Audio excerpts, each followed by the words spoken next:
Good morning sir. Good morning संचित, क्या बात है बेटा, उदास क्यों हो? सर, आपने कल जो होमवर्क दिया था रीडिंग का, मैंने किया था लेकिन लेसन फिर भी समझ नहीं आया। कोई बात नहीं संचित, चलो आज मैं ये चैप्टर तुम्हें रीड करवाता हूँ।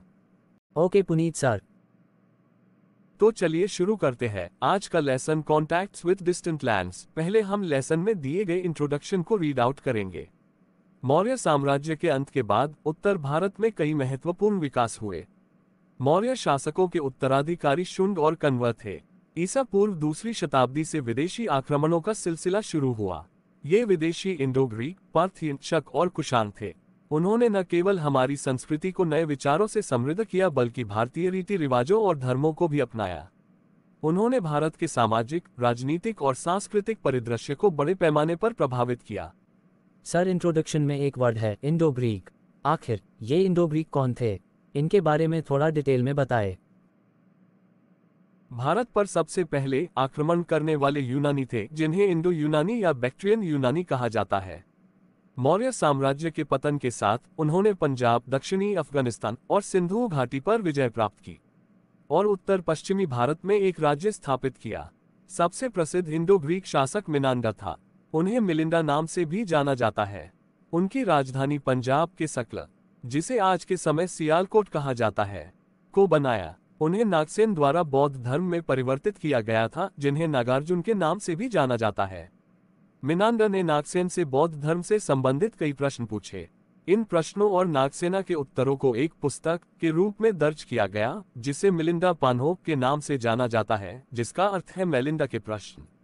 सर, इंडो ग्रीक्स को बैक्ट्रियन ग्रीक क्यों कहा जाता था? बैक्ट्रिया वर्ड कहाँ से आया, इस पर पूरी तरह से किसी ने स्पष्ट नहीं बताया है। कई इतिहासकारों के अलग अलग मत है, लेकिन ऐसा माना जाता है कि यह पुराने फारसी शब्द बक्त्री से लिया गया है, जिसे बाद में यूनानियों द्वारा बैक्ट्रिया में हेलेनाइज किया गया था। इस क्षेत्र के मूल लोगों को बैक्ट्रियन या बैक्ट्रियानी के नाम से जाना जाता था और उनकी भूमि को बैक्ट्रिया के नाम से जाना जाने लगा। Okay sir. चलो अब आगे पढ़ते हैं। इंडो ग्रीक शासकों ने सिक्के जारी किए, जिन पर उन्हें जारी करने वाले शासक का नाम, उपाधि और चित्र अंकित था। सिक्के उच्च कारीगरी के थे। मनिंदर ने बड़ी संख्या में सिक्के जारी किए, जो संभवतः भारत के सबसे पुराने सिक्के थे। यूनानियों के बाद पूर्वी ईरान से शक लोग आए। उन्होंने पश्चिमी और मध्य भारत में तक्षशिला और मथुरा में खुद को स्थापित किया और लगभग चौथी शताब्दी ईस्वी तक शासन करते रहे। शकों का सबसे महत्वपूर्ण शासक रुद्रदामन था। उन्होंने सातवाहन विस्तार की जांच की और सिंध, गुजरात, कोंकण, नर्मदा घाटी, मालवा, काठियावाड़ और पश्चिमी दक्कन पर शासन किया। काठियावाड़ में सुंदरशन झील के सुधार के लिए किए गए मरम्मत कार्य का श्रेय भी उन्हें जाता है। शकों ने शासन की क्षत्रप प्रणाली शुरू की। इस प्रणाली के तहत राज्य को प्रांतों में विभाजित किया गया था। प्रत्येक प्रांत एक सैन्य गवर्नर के अधीन था, जिसे महाक्षत्रप कहा जाता था। उत्तर भारत में अपने राज्य का विस्तार करने की शकों की महत्वाकांक्षा को कुषाणों द्वारा दृढ़ता से रोका गया था। कुषाण मूलतः चीन की योची जनजाति के हैं। भारत में कुषाण वंश का संस्थापक कुजुला कटफिसिस था। उसने पार्थियनों को हराया और काबुल पर कब्जा कर लिया। वीना कटफिसिस या कटफिसिस सेकंड उसके बाद दूसरे स्थान पर आए। उसने उत्तर भारत के कुछ हिस्सों पर विजय प्राप्त की और खुद को दुनिया का भगवान कहा। कनिष्क सबसे प्रसिद्ध शासक था, जिसने अपना क्षेत्र दक्षिण में गंगा के तट तक और उत्तर में अफगानिस्तान और बैक्टीरिया तक फैलाया था। पुरुषपुर या पेशावर उसकी राजधानी बनी। उसने मगध तक का क्षेत्र जीत लिया और चीनियों को भी हरा दिया। उसने सोने के सिक्के जारी किए, जिन पर एक ओर उसकी अपनी छवि तथा दूसरी ओर देवी देवताओं की छवि अंकित थी। उन्होंने 78 में एक युग की शुरुआत की, जिसे शक युग के नाम से जाना जाता है। मेनेंडर की तरह कनिष्क बौद्ध बन गया और अशोक की तरह उसने बौद्ध धर्म के प्रसार के लिए शाही मिशनरी का इस्तेमाल किया। उन्होंने कश्मीर में कुंडलवन में चौथी बौद्ध संगीति बुलाई। कनिष्क बौद्ध धर्म से अत्यधिक प्रभावित था। बौद्ध धर्म दो मुख्य संप्रदायों हीनयान और महायान में विभाजित था। हीनयान संप्रदाय बौद्ध धर्म का एक पुराना रूप था। इसके अनुयायी बुद्ध की सरल शिक्षाओं में विश्वास करते थे और बुद्ध को एक पवित्र व्यक्ति मानते थे। महायान संप्रदाय के लोग उन्हें भगवान के रूप में, छवियों के रूप में और अनुष्ठानों के साथ पूजते थे। कनिष्क महायान मत का व्यक्ति बन गया। उन्होंने महाबौद्ध धर्म के प्रसार के लिए मिशनरियों को मध्य एशिया और चीन भी भेजा।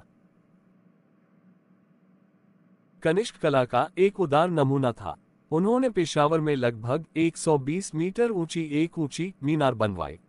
उन्होंने पेशावर और तक्षशिला में बेहतरीन इमारतें, मठ, स्तूपा, मूर्तियां भी बनवाईं।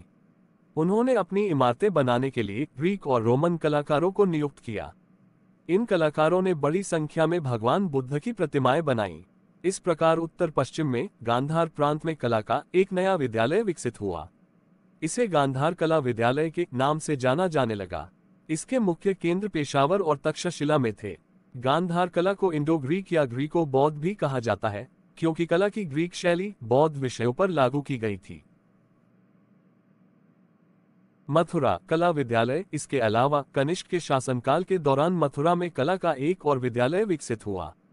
मथुरा कला विद्यालय ने उत्कृष्ट कलाकृतियां, विशेष रूप से मूर्तियां, निर्मित की। इसकी महत्वपूर्ण विशेषता ये थी कि सभी आकृतियां स्थान एवं पत्थर से ढकी हुई थीं। मथुरा में कुषाण काल की अनेक मूर्तियां मिली हैं, लेकिन कनिष्क की बिना सिर वाली मूर्ति उल्लेखनीय है। इस प्रकार इस काल की कला पर ग्रीक और रोमन दोनों प्रभाव थे। कनिष्क का दरबार कई विद्वानों द्वारा अपनाया गया था। सबसे प्रसिद्ध अश्वघोष, नागार्जुन और चरक थे। अश्वघोषा एक कवि, दार्शनिक, संगीतकार और नाटककार थे। उन्होंने संस्कृत में बुद्ध चरित्र के साथ साथ बुद्ध के जीवन पर कविताएं भी लिखी। इसके अलावा वह 3 बौद्ध नाटकों के लेखक थे। उनके नाटकों में से एक सरिपुत्र प्रकरण नाटक के 2 महत्वपूर्ण पात्रों को बौद्ध धर्म में परिवर्तित करने के लिए है। नागार्जुन एक दार्शनिक और वैज्ञानिक थे। उन्होंने महायाना बुद्धिज्म पर कई किताबें लिखीं। चरक आयुर्वेद चिकित्सा पद्धति के लेखक थे। वह कनिष्क का दरबारी चिकित्सक था। उन्होंने चारु संहिता लिखी। इस अवधि के दौरान समृद्ध शहरों के उद्भव और नए शिल्प के विकास जैसे कई कारणों से व्यापार और वाणिज्य फला फूला।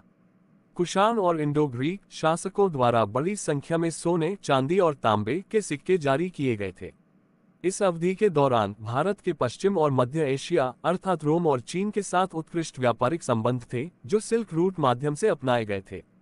भारत इस मार्ग से सिल्क, हाथी दांत, मोती, कपड़ा और कीमती पत्थरों जैसी महत्वपूर्ण वस्तुओं का निर्यात करता था।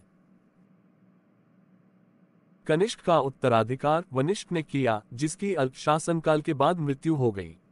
वनिष्क का उत्तराधिकारी हुविष्क हुआ। हुविष्क का साम्राज्य काफी विस्तृत था। कुषाण वंश के अंतिम महान राजा वासुदेव प्रथम थे। उनकी मृत्यु के बाद कुषाण साम्राज्य टूटने लगा। मुझे लगता है संचित अब ये लेसन आपको अच्छे से समझ में आ गया होगा। बिल्कुल सर, आपने बहुत अच्छे से और डिटेल में हमें समझाया। Thank you so much sir. अगर आपको भी ये वीडियो अच्छी लगी हो और आगे भी आप ऐसी वीडियो देखना चाहते हो तो हमारे चैनल को सब्सक्राइब करें और साथ में लाइक भी करें।